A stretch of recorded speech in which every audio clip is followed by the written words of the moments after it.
Hello CBU faculty. This is going to be a short video on kind of a annoying Canvas trait, and that is the lack of tools to help us flow text around an image.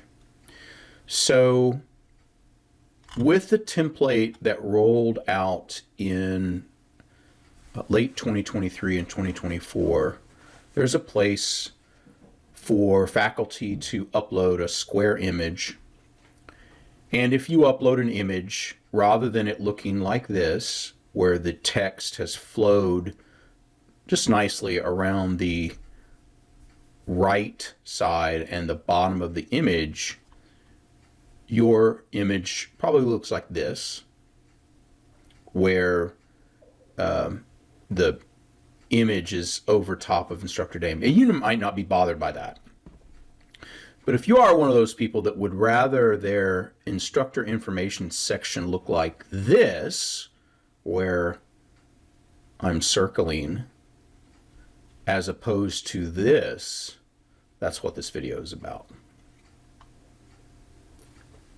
So what we're going to do first is I'm going to show you a non-HTML way to address this issue, and then I'll show you the HTML way to address it.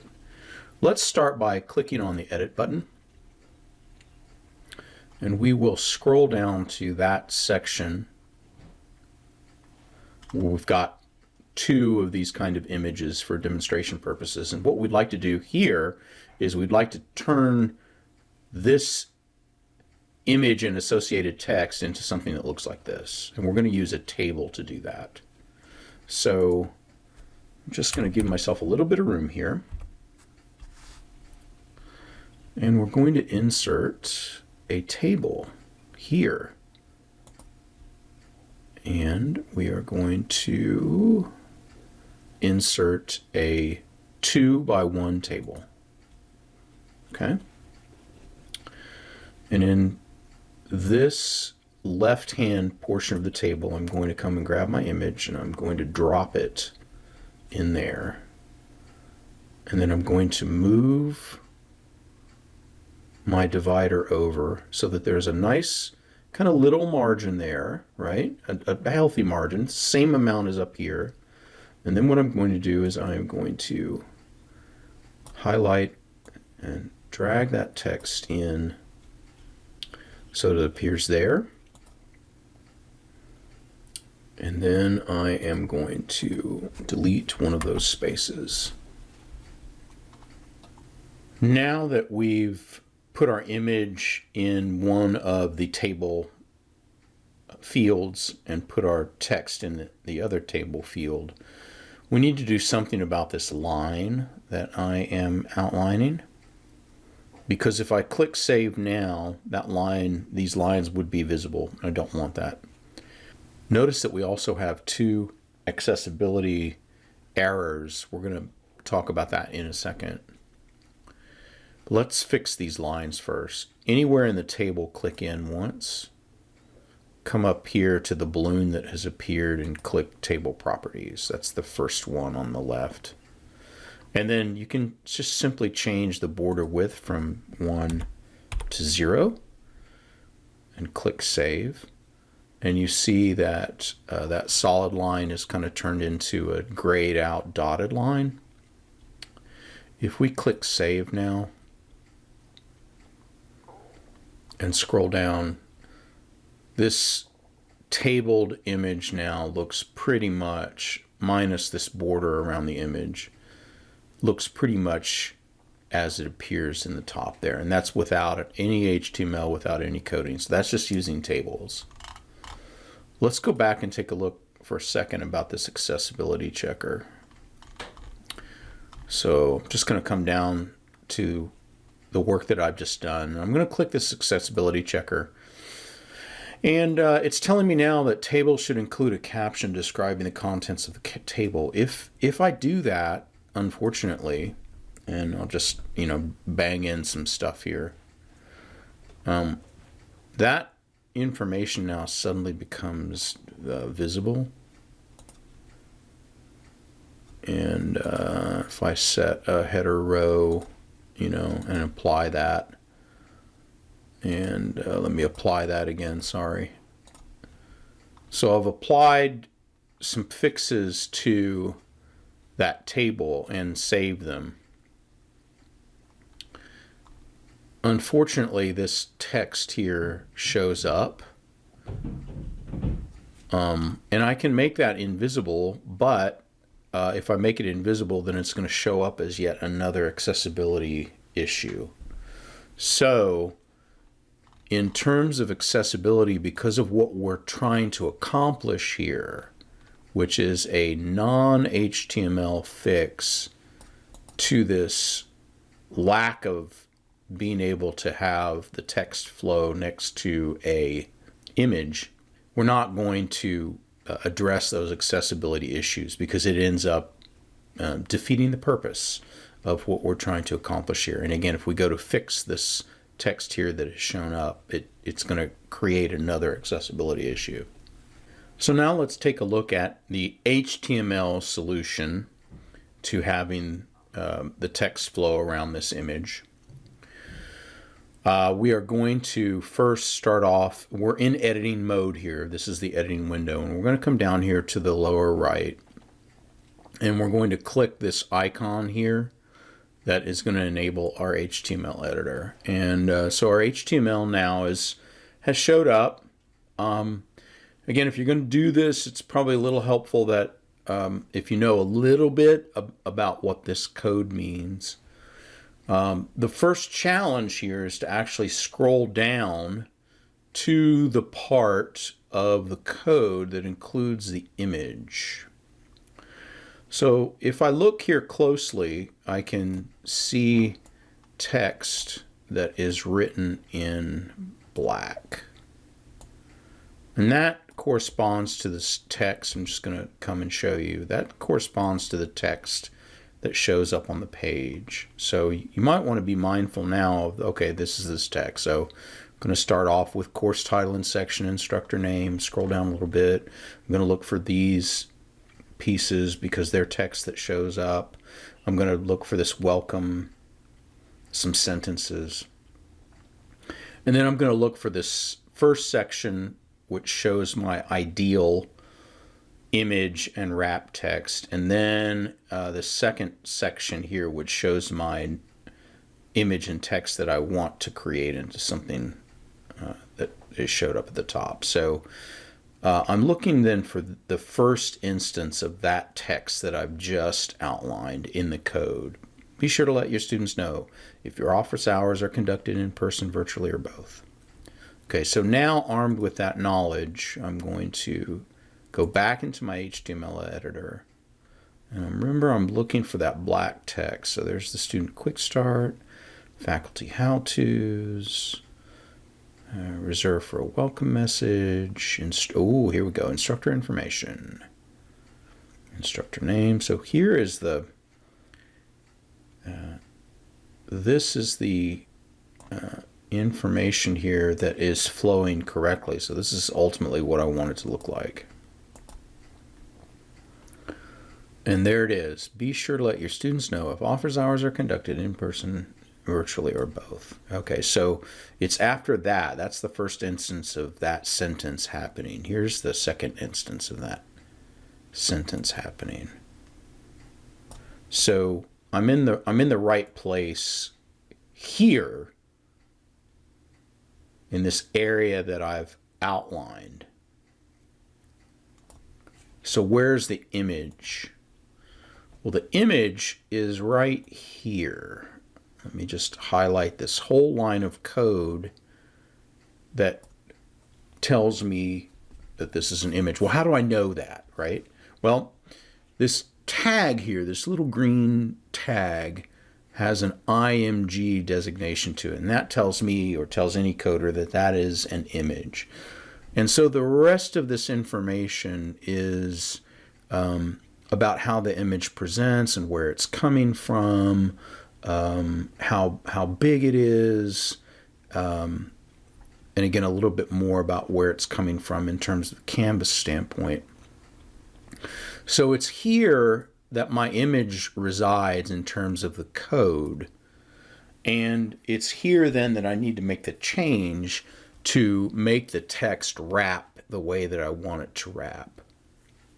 So what I'm going to do, and it really doesn't matter where you do this, but I like to have the image tag shown. Make sure you don't do it in front of the image tag. But after the image tag is demonstrated, there's an ID. I like to put this line of code that you're going to need to make it wrap right there. So after the ID equals quote, some number, and then unquote, I'm going to put my cursor right there, right in front of the word roll. I'm just going to scroll down here for a little bit. And I'm going to type in the word style. Spell it correctly, sorry about that. And then equal. And then I'm going to begin quote and end quote and put a space. So style is kind of like a modifier for this image. And the code that I'm going to include here is going to be done inside these quotation marks that I've created here. Begin quote, end quote. So I'm going to put my now cursor here, right in between those two quotation marks that I have included. And so the command to have the text kind of flow around an image is called float. F-L-O-A-T, right? And then depending on how you want it, I like to float my images left so that they appear on the left side. You can do it on the right as well. I think it's a little easier because our eyes, as we're reading down, are really kind of looking for that left-hand margin. So I'm going to float colon to the left. And then I'm going to do something with the margin around that image, because right now, if I were to float it to the left, that just puts the image all the way over to the left-hand margin. The text is still going to butt up right uncomfortably so, right up against it. And so I don't really want that. So what I want to do is I want to create a margin on the right-hand side of that image and probably a margin on the bottom, just if there's additional text below the image, I'd like it to flow nicely too and not butt up right up against the bottom of the image. So to issue another command here, it's still within the general style command. I am going to put a semicolon, and you do or you don't, it doesn't matter here, but I like to separate these commands with a space.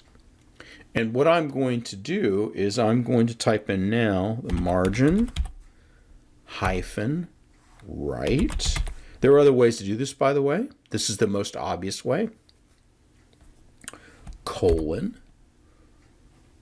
And then I'm going to, let's put 15 pixels. That's a decent size. 10 works. 15's a little better. PX. Semicolon. Then I'm going to put in margin bottom, colon. And just because I know the way that different line structures work, I don't need a 15 pixel bottom margin. 10 is absolutely fine. You probably get away with 5 if you want. So I'm going to make this 10. If you want to put 15 in there just to make it easier to remember this, fine, do it. I'm going to put in 10. PX. And then I'm going to end that line with a semicolon. Okay, so here's the line of code that I've entered in to modify my image. It's a kind of a style command equals quote unquote. Inside those quotations, I put float left. So there's my first modifier. Float colon left. Ended by a semicolon. Here's my second modifier, margin right, colon 15px, ended by a semicolon. And here's my third modifier, margin bottom, colon 10px. Okay, so that's the only real line of code that you have to remember here, right there. You just have to, the first trick is to find it where your image is. Here's that image tag again. And then the second trick, I guess, is to remember that line of code here, right? So now we're going to click Save, and then let's take a look at our results. So we'll scroll down here and look at that. There it is. So we've now floated or allowed the text here to flow freely around this image. And we see this is a nice comfortable margin, 15. If we wanted a little bit more, you can see that up here, that's probably a 20 or 25 margin. We could add more pixels here if we feel that's too tight. I'll show you how to do that real quickly. This is a comfortable margin back here, but just for edification, let's go down. We'll scroll down to that part of, well, it doesn't matter here. We're going to click into the HTML. We're going to find that image again that we just finished, and here it is. So there's the first instance of be sure to let your students know. Here's the second image. So this is, or the second instance of that sentence. So here's that image again. This is the one that I just fixed. And let's just see what happens. Let's change this left margin on the image to 25, and let's change this bottom margin here to 20. Not 200, good Lord, that would be something special.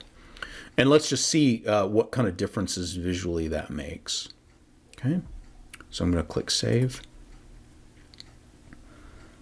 and then we'll scroll down and take a look, and so we can see that's had some impact there.